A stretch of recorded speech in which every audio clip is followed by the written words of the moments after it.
to propagate the good deeds of Jyotiba Phule. और इसी कड़ी में मैं अगले वक्ता श्री भाव तरस्कर जी को आमंत्रित करना चाहूंगी अपने विचार को प्रकट करने के लिए। तालियों से स्वागत करें।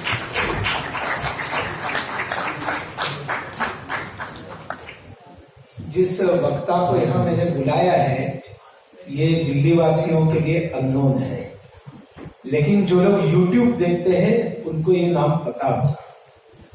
जिनके YouTube के भाषणों को मराठी में जब भाव बोलते हैं लाखों लोग सुनते हैं, लाखों लोग। और आज मैं आपको दावे के साथ बताता हूं, नरेंद्र मोदी जी के साथ एक बार भी जिस व्यक्ति की कभी मुलाकात नहीं हुई है, ऐसे भाऊ तोरसेकर जी जितना नरेंद्र मोदी जी को समझने वाला आपको दूसरा व्यक्ति ढूंढ कर नहीं मिलेगा। और हाल ही में उन्होंने एक बड़ा उपकार भारत के ऊपर किया है, उन्होंने हिंदी में भी बोलना शुरू किया है और उनका हिंदी में जो YouTube पर चलता है उसको मराठी से ज्यादा व्यूअर्स मिल रहे हैं। बहुत कम शब्दों में भाव बोलेंगे, लेकिन आप लोग जरूर उससे बहुत कुछ ग्रहण करेंगे। भाव वंदन।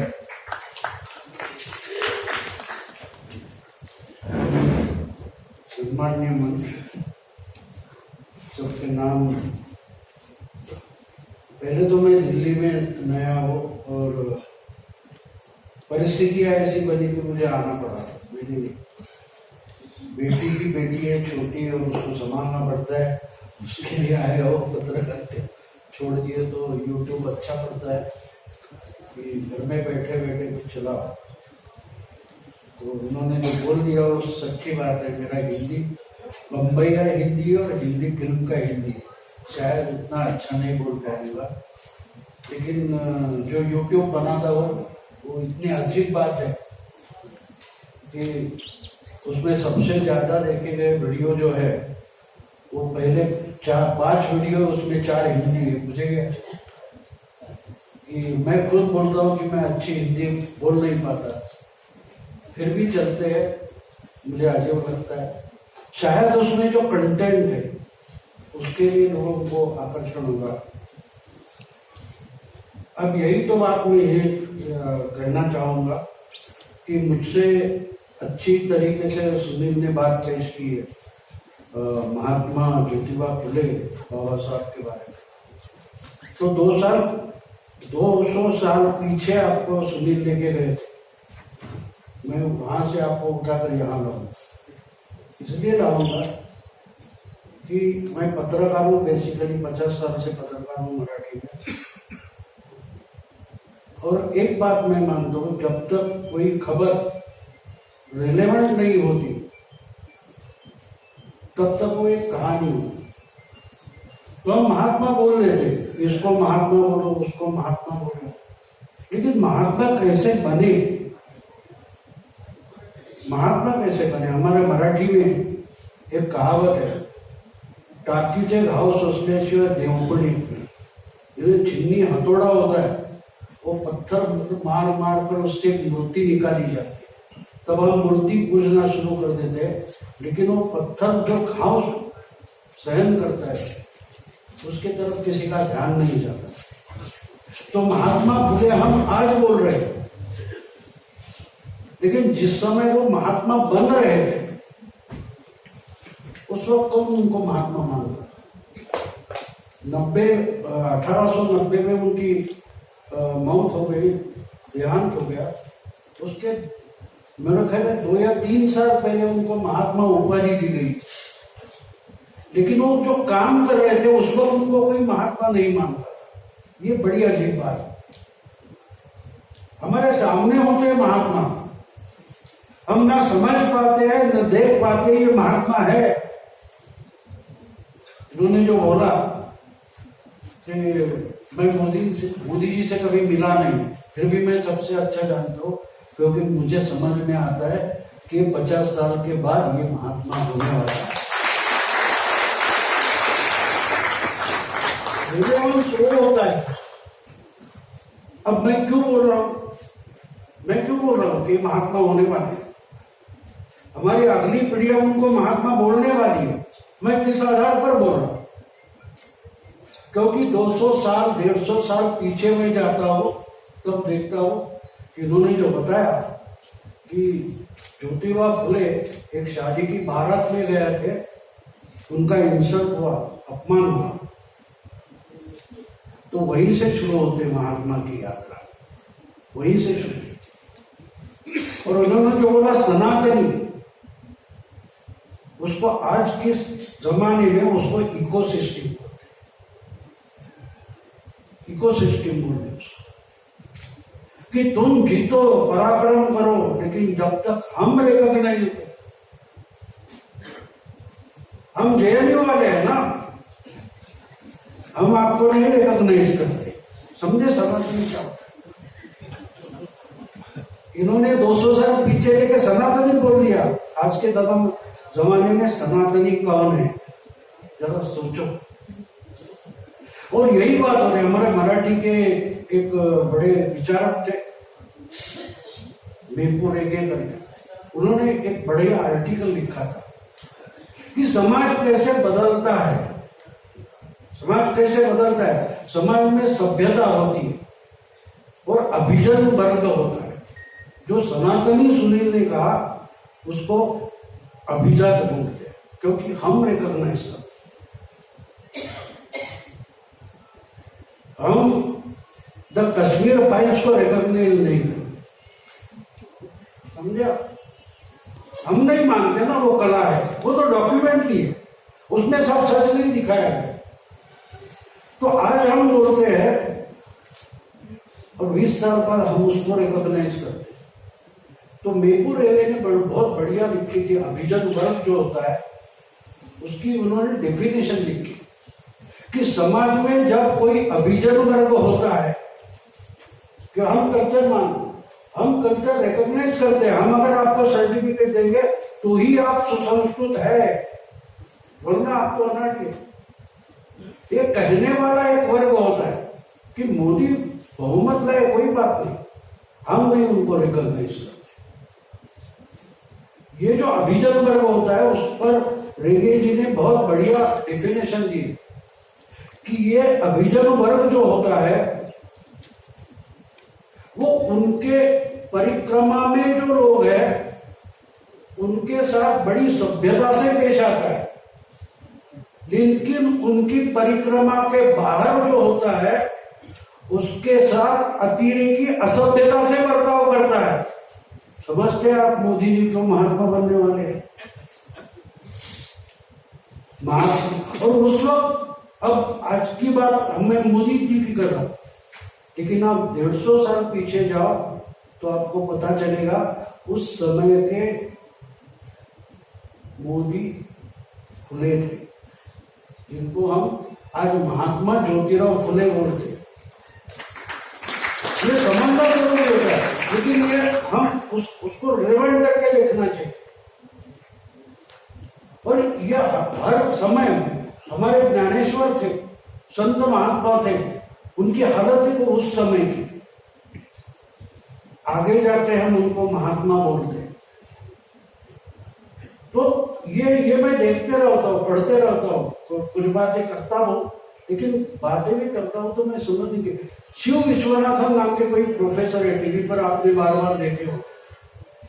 26 मई जिस दिन मोदी जी का पहला शपथ विधि हुआ है, उस दिन उन्होंने हिंदू डेली में एक आर्टिकल लिखा था, how Modi defeated liberals like me. ये इन्होंने लिखा, मैंने सोचा कि ये तो लड़े नहीं, इनको मोदी जी ने कैसा, मेरी समझ नहीं आई कि अगर ये लड़े नहीं, ये तो प्रोफेसर है, ये तो चुनाव लड़े नहीं, इनको हराया कैसे। तो उन्होंने लिखा था उस आर्टिकल में कि इन्होंने हमारी आइडिया डिफेक्ट की, लेकिन हम उस आइडिया को रिकॉग्नाइज नहीं करते। तो इसलिए हमें यह समझना जरूरी है कि महात्मा फुले उस जमाने के थे, आज के जमाने के महात्मा कौन है, तो हम किसकी मदद करें, किसकी मदद करें? डरे हुए, ये इकोसिस्टम है। और इसलिए मैं मानता हूं कि अगर ये किसी को गलत मानते हैं तो मान लो कि ये सही है। ये जो इकोसिस्टम के प्रोफेसर वगैरह है, ये एक बात बोल दूं कि मैं शायद मैं इंडिया का पहला पत्रकार, अकेला पत्रकार रहूंगा कि जिसने 2013 में मैंने सीरीज लिखी थी कि मोदी जी को बीजेपी का लीडर बना दो, ये आपको मेजोरिटी लाके देगा। तो मेरी मजाक उड़ाई गई, मराठी पत्रकार में मजाक उड़ाई थी, ये कहां से उड़ाता है। बात ये हुई कि जुलाई 13 में मोदी जी को लीडर बनाया। उसके बाद एक पब्लिशर मेरे पास आए और बोले वो जो आपने सीरीज लिखी थी उसका किताब बनाए। तो उस वक्त उस किताब में मैंने बोला ठीक है बना दो, उसके लिए मैं एक आर्टिकल और लिखूंगा। और उस आर्टिकल जो था उसका हेडिंग में बता देता हूँ आपको, असाबियाचा आधुनिक अवतार, असाबिया का आज का अवतार, ऐसा मैंने वो एक आर्टिकल लिखा था नया, और बाकी 8 महीने पुरानी सीरीज थी, तो उसकी किताब बनी। लेकिन अजीब बात है कि वो जो मैंने अगस्त 2013 में लिखा था, जो किताब दिसंबर 2013 में पब्लिश हुआ, 14 में मोदी जी प्रधानमंत्री बने, लेकिन मोदी जी क्या करने वाले हैं ये मैंने अगस्त 13 में लिखा था। तो वो मोदी करने लगे तो 2017-18 में जेएनयू वाले चिल्लाने लगे ये मोदी क्या कर रहे। मैंने उसमें लिखा था उस वक्त अगस्त 13 में जो आर्टिकल लिखा, उसमें लिखा था कि मोदी जी नेहरू वगैरह जो जेएनयू है उसको साफ करने वाले। तो ये बाद में बोलने लगे कि नेहरू जी का सब खत्म कर रहे, आज बोल रहे। तो क्योंकि मैंने ये क्यों लिखा था, असाबिया का मतलब ये, इब्न खालदून नाम का हिस्टोरियन था, इसने इस पर लिखा है कि तीसरी पीढ़ी जब होती है, चौथी पीढ़ी होती है, उसको अपने दादा की या परदादा की शर्म लगने लगती है, वहां से उस एम्पायर का खात्मा शुरू हो जाता है। राहुल गांधी चौथी पीढ़ी के थे, ये उसमें मैंने लिखा 2013 में। असाबिया का मतलब ये होता है कि उन्होंने लिखा है, इब्न खालदून का कहना है कि जो एक एम्पायर खड़ा कर देता है, वो एम्पायर जब खड़ा कर देता है तो उसके साथ जो होते हैं लोग, उसके साथी होते हैं, सहयोगी होते हैं, वो सब एक दूसरे के लिए जान देने के लिए राजी होते, तैयार होते, मरने के लिए तैयार होते। लेकिन फर्स्ट अमंग द इक्वल करके वो राजा बादशाह बन जाता है। लेकिन जब वो एम्पायर खड़ा हो जाता है तो वो बादशाह बनता है, राजा बनता है, बाकी के सरदार बनते हैं। लेकिन नेक्स्ट जनरेशन जब आती है तो उन्होंने अपने बाप को देखा होता है, वो औरों का रिस्पेक्ट कैसे करता है। लेकिन तीसरी जनरेशन ने ये देखा नहीं होता है। तीसरी जनरेशन को लगता है कि मेरा दादा, मेरा बाप ये था, इसलिए मैं श्रेष्ठ हूं, बाकी जो है वो कचरा है, गुलाम है। अब गुलाम भी आजाद होते हैं आज के जमाने में, ये तो बात अलग है। तो इस ढंग से जब वो बर्ताव करने लगता है तो एम्पायर खत्म होने लगता है, और इसलिए उसको खत्म करने वाला जो है वो आउटसाइडर होना चाहिए, वो दिल्ली वाला नहीं होना चाहिए। मोदी जी आउटसाइडर थे, फुले जी आउटसाइडर थे, बाबा साहेब अम्बेडकर आउटसाइडर थे। तो असाबिया का मतलब हमें समझना जरूरी है कि जो वहां होते जिनके वेस्टेड इंटरेस्ट उस सिस्टम में, इको सिस्टम में होते, वो कभी बदलाव नहीं लाते, परिवर्तन नहीं लाते। परिवर्तन लाने वाला आउटसाइडर होना चाहिए। और मेपुरे जिनका मैंने रेफरेंस दिया, वो लिखते हैं कि जब अभिजन वर्ग अन्याय करता है तो उसको तोड़ने वाला बाहर से आना पड़ता है, और जब बाहर से आता है तो ये लोग पहले उसको एक्वायर करना चाहते हैं, और एक्वायर नहीं कर पाते तो उसको खत्म करना चाहते हैं। तो मोदी जी के खिलाफ, फुले जी के खिलाफ, बाबा साहब के खिलाफ महागठबंधन क्यों होते थे, ये सोचो। तो आप, मेरा ख्याल है कि आज के महात्मा फुले आपको समझ में आए। दोस्तों, मैं इससे ज्यादा नहीं बोलूंगा, यही लोग समझना चाहिए।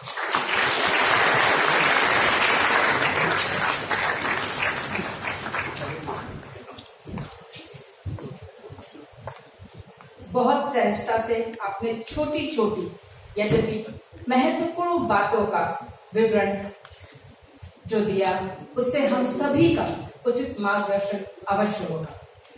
उसके लिए सभागार आपको बहुत बहुत धन्यवाद देता है भाव तुरस्कर जी। इसी कड़ी में मैं अगले